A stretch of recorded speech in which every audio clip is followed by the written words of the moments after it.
दोस्तों, क्या आप तैयार हैं बॉलीवुड की सबसे रहस्यमय कहानियों और राजों को जानने के लिए? मैं हूं आपकी अपनी सानिया दीदी और 7 एनियाज फिल्म लिस्ट पर हम लेकर आते हैं बॉलीवुड की दुनिया की वो सच्चाई जो पर्दे के पीछे छुपी रहती है। आज हम बात करेंगे बॉलीवुड की सबसे चर्चित और विवादास्पद अदाकारा उर्वशी रौतेला की। क्या वह है बॉलीवुड की अगली सनी लियोनी? क्या उनके पास वो दम है जो सनी लियोनी ने पर्दे पर किया था? क्या उनका फिल्मी करियर भी उन्हीं रास्तों पर चलेगा?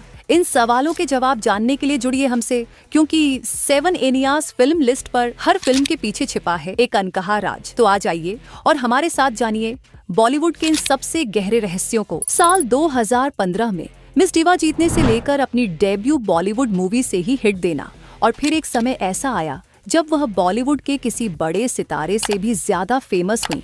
खासकर हनी सिंह के साथ उनके बड़े हिट गाने लव डोज में फीचर होने तक उर्वशी रौतेला का करियर बहुत ही स्मूथ और शानदार नजर आ रहा था। लेकिन इस बेहतरीन शुरुआत के बावजूद आज लोग उन्हें ऋषभ पंत के स्टॉकर के रूप में या फिर म्यूजिक वीडियोस में वल्गर डांस करने वाली एक बी ग्रेड एक्ट्रेस के तौर पर जानते हैं। आखिर क्या हुआ ऐसा जिसने उर्वशी के स्टारडम को धूल में मिला दिया? क्या उनके करियर में ऐसा मोड़ आया जिसने उनकी छवि को पूरी तरह से बदल दिया? क्या ये सिर्फ अफवाहें हैं या फिर सच में कुछ ऐसा हुआ जिसने उन्हें इस मुकाम तक पहुंचा दिया? आइए जानते हैं उर्वशी रौतेला की असली कहानी, सो कॉल्ड बॉलीवुड स्टार के रियलिटी को, जो शायद अब तक आप नहीं जानते। 25 फरवरी 1994 को उत्तराखंड के हरिद्वार में एक लड़की का जन्म हुआ जिसका नाम था उर्वशी रौतेला। बचपन से ही उनकी सुंदरता और आकर्षण ने सबका ध्यान खींच लिया था। लेकिन केवल खूबसूरती ही नहीं, उर्वशी के अंदर छुपी थी एक जबरदस्त प्रतिभा जो उन्हें दूसरे बच्चों से अलग बनाती थी। डांस और मॉडलिंग में गहरी रुचि रखने वाली उर्वशी ने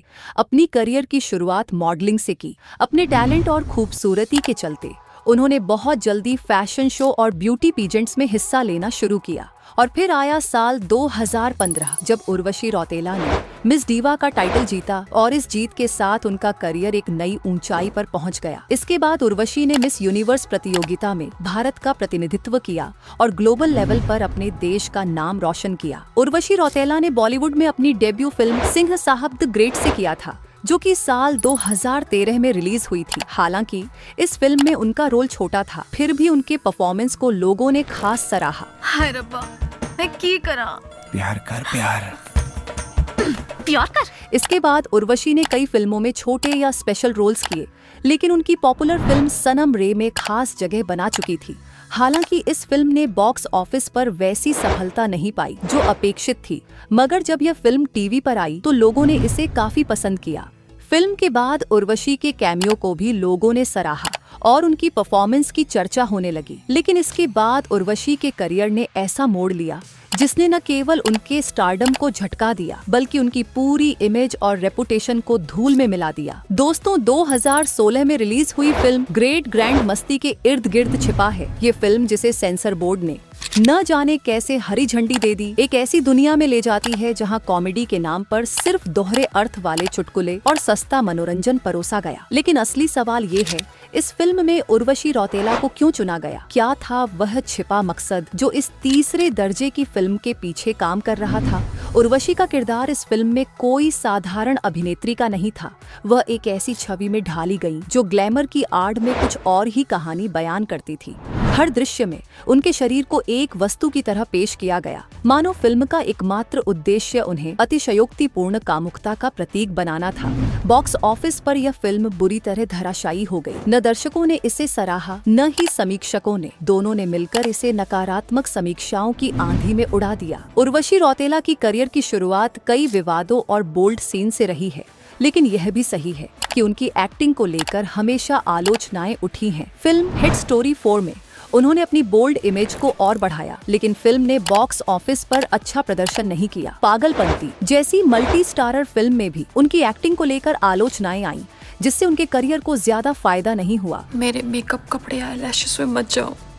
शौक और अपनापन अलग। उनके ऊपर यह आरोप लगते हैं कि उन्होंने अपनी स्क्रिप्ट की बजाय बोल्ड सीन्स पर ज्यादा फोकस किया, जो कई बार उनकी फिल्मों की असफलता का कारण बने। उनके करियर की गाड़ी अक्सर विवादों की वजह से ही चलती रही है, जैसे कि ऋषभ पंत के साथ उनका अफेयर या फिर कुछ अजीब बयान जो उन्होंने दिए थे। इन सब के बावजूद उर्वशी रौतेला ने अपनी मेहनत और पहचान बनाने के लिए कई बार कोशिश की है और उनकी अपीयरेंस हमेशा मीडिया की नजरों में रहती है। उर्वशी रौतेला की हरकतें और खुद को हमेशा सबसे बेहतरीन साबित करने की उनकी बेचैनी उन्हें आज की तारीख में सिर्फ एक मीम मटेरियल बना चुकी है।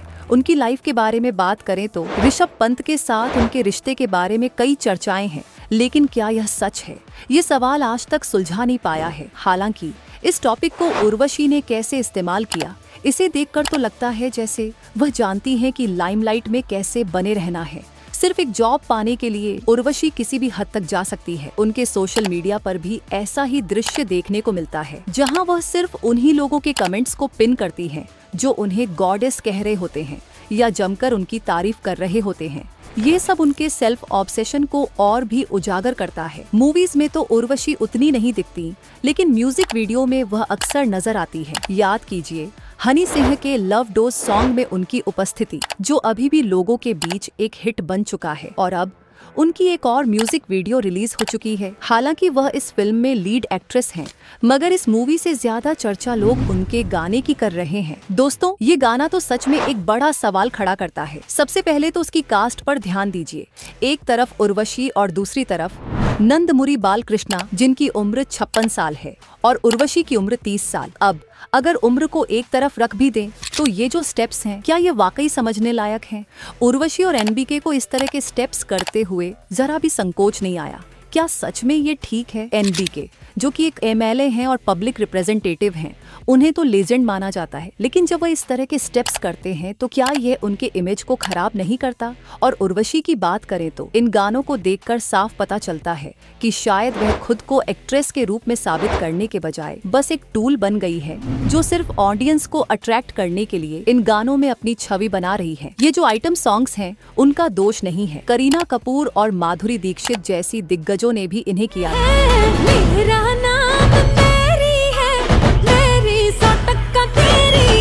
लेकिन वह अपनी एक्टिंग से एक पहचान बना चुकी थी, जबकि उर्वशी आज भी इन गानों के जरिए ही ज्यादा पहचानी जाती है। प्रोड्यूसर्स को तो ऐसे एक्ट्रेसेस चाहिए जो आराम से बोल्ड सीन्स कर लें, लेकिन इन एक्ट्रेसेस को क्या मिलता है? उन्हें एक मनी मशीन की तरह ट्रीट किया जाता है, न कि किसी इज्जतदार एक्ट्रेस के रूप में। जैसे सनी लियोनी, मलाइका अरोड़ा, मल्लिका शेरावत, तमन्ना भाटिया, नोरा फतेही और तृप्ति डिमरी जैसी कई एक्ट्रेसेस का नाम लिया जाता है।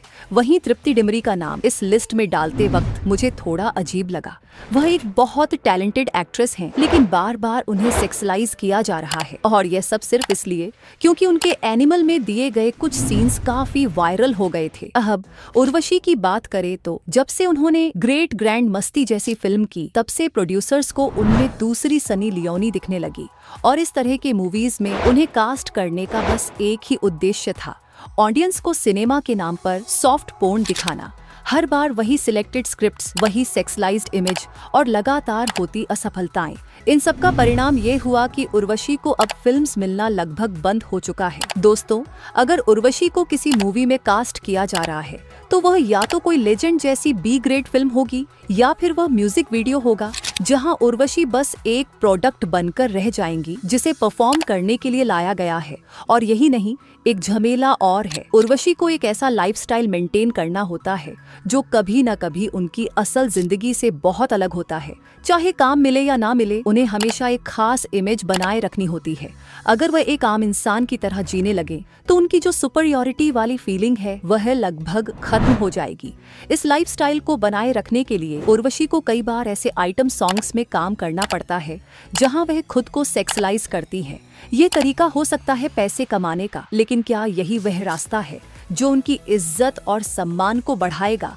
चाहे करीना कपूर हो या कोई और, आइटम सॉन्ग्स में काम करने पर हमेशा इन एक्ट्रेसेस को ऑब्जेक्टिफाई किया जाता है, और जब आप खुद को लाखों लोगों के सामने एक ऑब्जेक्ट के रूप में पेश कर रहे होते हैं तो वह कहीं ना कहीं आपकी असल जिंदगी को भी प्रभावित करता है। तो दोस्तों, आज के इस वीडियो में बस इतना ही। अगर आपको हमारा कंटेंट पसंद आया हो, प्लीज हमारे चैनल 7 एनियाज फिल्म लिस्ट को सब्सक्राइब करें और लाइक करें, और हाँ, कमेंट में सानिया दीदी ओपी जरूर लिखें। फिर मिलते हैं अगले वीडियो में, जहां हम और भी दिलचस्प बातें करेंगे। मैं हूं आपकी अपनी सानिया दीदी और ये था आपका पसंदीदा चैनल 7 एनियाज फिल्म लिस्ट। तब तक के लिए चलते हैं, खुश रहें और फिल्मों की दुनिया में खोते रहें।